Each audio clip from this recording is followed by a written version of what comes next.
എല്ലാവർക്കും മത്തി മുളക് ഇട്ടത് ഭയങ്കര ഇഷ്ടമായിരിക്കുള്ളൂ. അപ്പൊ ആ റെസിപ്പി എങ്ങനെയാണ് ഉണ്ടാക്കുന്നത് നമുക്ക് നോക്കാം കേട്ടോ.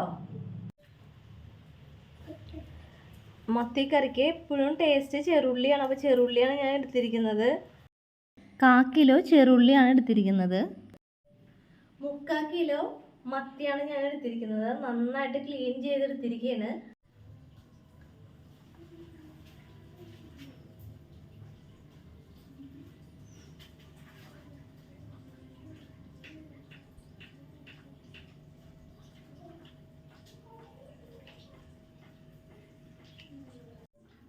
ഒരു കഷ്ണം ഇഞ്ചി നന്നായിട്ട് കട്ട് ചെയ്തെടുക്കുക.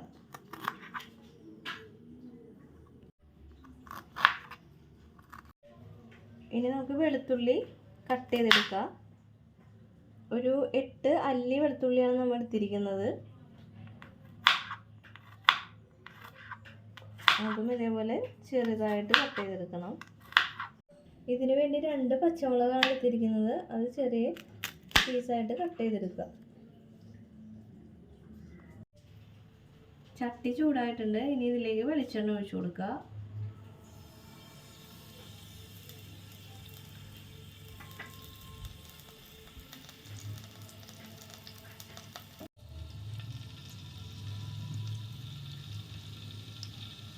ഇനി 1/2 ടീസ്പൂൺ കടുക് ഇട്ട് കൊടുക്കുക.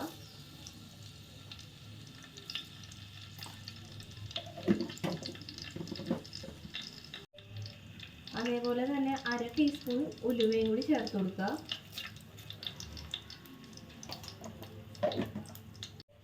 ഉലുവയും കടുകും കൂടി പൊട്ടി വരുമ്പോൾ നമുക്ക് വെളുത്തുള്ളി ഇഞ്ചിയൊക്കെ ഇട്ട് കൊടുക്കുക. അപ്പോൾ കടുകും ഉലുവയൊക്കെ നന്നായിട്ട് പൊട്ടി വന്നിട്ടുണ്ട്. ചോപ്പ് ചെയ്ത് വെച്ച വെളുത്തുള്ളി ചേർത്ത് കൊടുക്കുക. അപ്പോൾ വെളുത്തുള്ളി ചേർത്ത് കൊടുക്കുകയാണ്.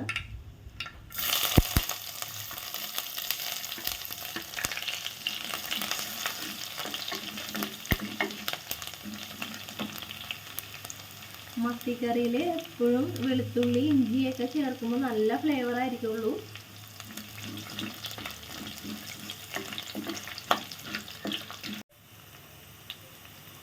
ചോപ്പ് ചെയ്ത് വെച്ചാൽ ഇഞ്ചിയും കൂടി ഇട്ട് കൊടുക്കുക.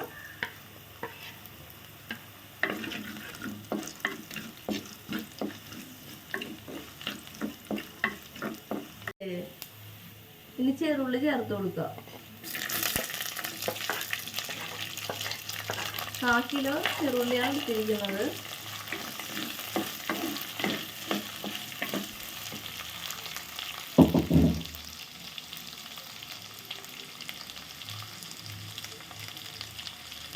രണ്ട് പച്ചമുളക് ഇട്ട് കൊടുക്കുക. ആവശ്യത്തിന് ഉപ്പ് ചേർത്ത് കൊടുക്കുക.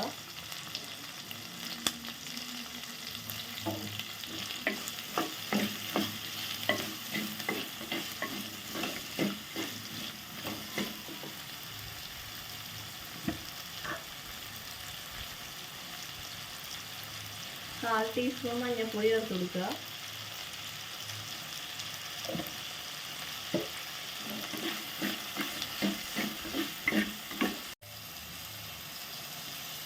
ആവശ്യത്തിന് കറിവേപ്പില ചേർത്ത് കൊടുക്കുക.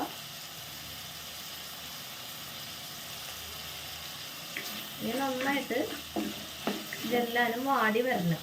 അതുവരെ നമുക്ക് മൂടി വെച്ച് വേവിക്കാം.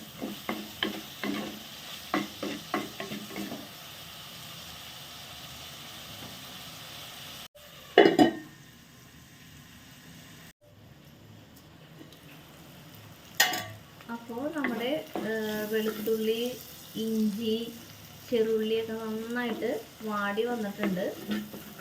ഈ സമയത്ത് നമുക്ക് മുളക് പൊടി ചേർത്ത് കൊടുക്കണം. ഈ മത്തിക്കറിയിൽ അധികം മസാലകളൊന്നും ചേർക്കുന്നില്ല.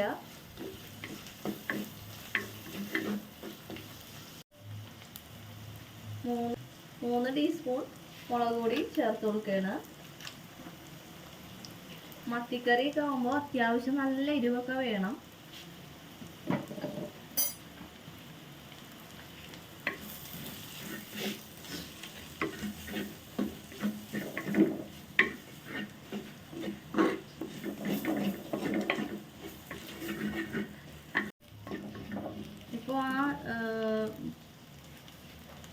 മുളക് പൊടി നന്നായിട്ട് മൂത്ത് വന്നിട്ടുണ്ട് ഇതിലിട്ടിട്ട്.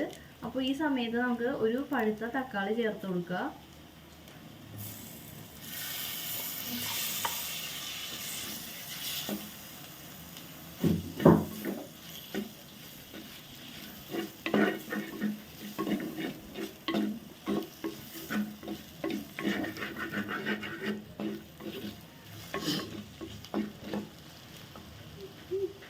ഇനി നമ്മൾ ചൂടുവെള്ളത്തിൽ പുളി കുതിർത്തി വെച്ചിട്ടുണ്ടായിരുന്നു.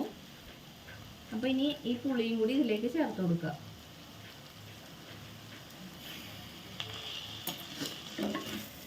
ഇനി തക്കാളി നന്നായിട്ട് വാടി വരണം.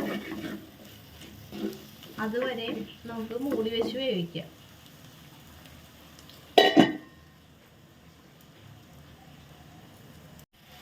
മത്തിക്കറിയിൽ നമ്മൾ അധികം മസാലകളൊന്നും ചേർക്കുന്നില്ല. മഞ്ഞൾപ്പൊടി, മുളക് പൊടി മാത്രം ചേർക്കുന്നുള്ളൂ. കാരണം എന്താണെന്ന് വെച്ച് കഴിഞ്ഞാൽ ആ മത്തിയുടെ ആ ഫ്ലേവർ നമുക്ക് കിട്ടൂല. മത്തി എന്ന് പറയുമ്പോൾ നമുക്ക് നല്ലൊരു ടേസ്റ്റാണ്. അപ്പോൾ ആ നെയ്യും ആ മത്തിയുടെ ഇത് വേറെ ഇപ്പോൾ മല്ലിപ്പൊടിയൊക്കെ ചേർക്കുമ്പോൾ എനിക്ക് മല്ലിപ്പൊടിയൊക്കെ ചേർക്കുമ്പോൾ അത്ര മത്തിക്കറിയിൽ അത് ഇഷ്ടപ്പെടാറില്ല, മല്ലിപ്പൊടി ചേർക്കുന്നത്. അപ്പോൾ നമ്മൾ മുളകിട്ട് വെക്കുമ്പോൾ എപ്പോഴും മുളകും മഞ്ഞൾപ്പൊടിയും മാത്രമാണ് ഇതിൽ ചേർക്കേണ്ടത്. ഇപ്പോൾ ഒരു പ്രത്യേക ടേസ്റ്റ് തന്നെയാണ് ഇങ്ങനെ വെക്കുമ്പോൾ. ഇപ്പോൾ തക്കാളിയൊക്കെ നന്നായിട്ട് വാടി വന്നിട്ടുണ്ട്. ഇതിലേക്ക് നമുക്ക് വെള്ളം ചേർത്ത് കൊടുക്കുക, മീൻ വേവാൻ വേണ്ടിയിട്ടുള്ളത്.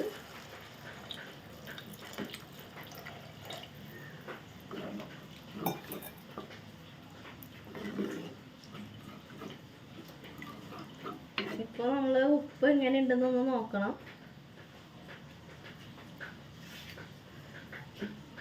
ഈ സമയത്ത് കുറച്ച് ഉപ്പ് കുറവുണ്ടെങ്കിൽ നമുക്ക് കുറച്ചും കൂടി ഉപ്പ് ചേർത്ത് കൊടുക്കുക.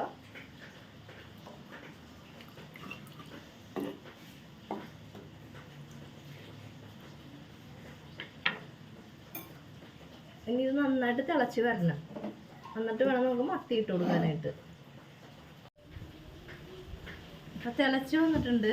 ഇനി നമുക്ക് മത്തി ഓരോന്നായിട്ട് ഇട്ട് കൊടുക്കാം.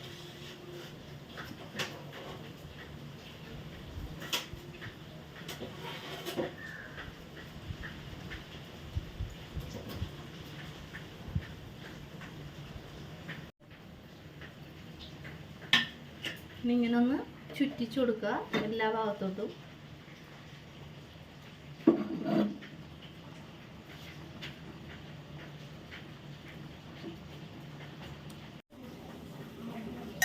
അപ്പോൾ നമ്മുടെ മത്തി മുളകിട്ടത് റെഡി ആയിട്ടുണ്ട്. നല്ല സ്മെല്ലാണ് അതിൻ്റെ നെയ്യിൻ്റെയൊക്കെ. ചാറൊന്ന് ടേസ്റ്റ് ചെയ്തോട്ടെ.